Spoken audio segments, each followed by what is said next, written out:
Bismillahirrahmanirrahim. Assalamu alaikum. Welcome back to another video. Hope you all are doing well. آج میں آپ کے ساتھ شیئر کروں گی ایک اتنا کمال وظیفہ، آپ کے رزق میں اتنا اضافہ کر دے گا انشاءاللہ اس سے آپ کا رزق بھی بڑھے گا، برکت آئے گی گھر میں۔ اس میں کسی قسم کی کوئی محنت نہیں ہے، کوئی بھی اتنا لمبا چوڑا کام نہیں ہے۔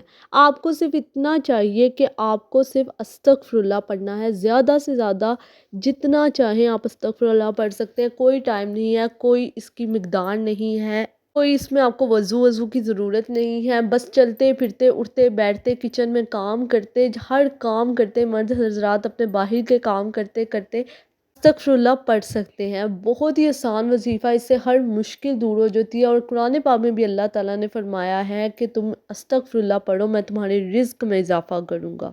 دوسرا یہ کہ آپ کو ایک سورہ کوثر تو سب کو ہی آتی ہے، ماشاءاللہ سب کو سورہ کوثر آتی ہے، بس آپ نے اپنے رزق پہ سورہ کوثر پڑھ کے اس کو پھونک دینا ہے، ٹھیک ہے۔ سورہ کوثر سے اتنی رزق میں برکت پڑتی ہے، انشاءاللہ آپ کے بھی رزق میں برکت پڑے گی۔ کہیں دودھ ہو، آٹا ہو، گندم، چاول، جو بھی آپ کو نظر آتا ہے اس پہ آپ سورہ کوثر پڑھ کے پھونک دیں، یہاں تک کہ بالکل فروٹس نظر آتے ہیں آپ کے اپنے جو ہوتے ہیں، جتنا چاہے آپ کسی بھی کھانے پینے والی چیز پہ آپ سورۃ کوثر پڑھ دیا کریں۔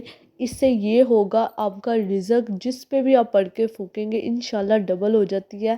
اس میں اتنی برکت اس چیز میں آ جاتی ہے کہ آپ کی سوچ، میں خود ایسے کرتی ہوں اور مجھے اتنا چینج نظر آتا ہے نا کہ جب میں یہ کرتی ہوں تو میرے رزق میں اتنا اضافہ ہو جاتا ہے۔ ایک ہوتی ہے چاشت کی نماز، اس کو مت چھوڑا کریں، 2 دن بعد پڑھ لیا کریں، 3 دن بعد پڑھ لیا کریں، جیسے بھی ٹائم ملے پڑھ لیا کریں۔ میں اس کا طریقہ بھی آپ کو بتاؤں گی، بہت عام نمازوں کی طرح ہے اور بہت چھوٹی نماز ہے، اس میں کوئی بھی مشکل کام نہیں ہے، لیکن ان چیزوں سے آپ کی لائف میں اتنا فرق پڑتا ہے کہ آپ کر کے دیکھیں گے تو آپ کو چینج نظر آئے گا۔ انشاءاللہ میں نیکسٹ ویڈیوز پہ بناؤں گی۔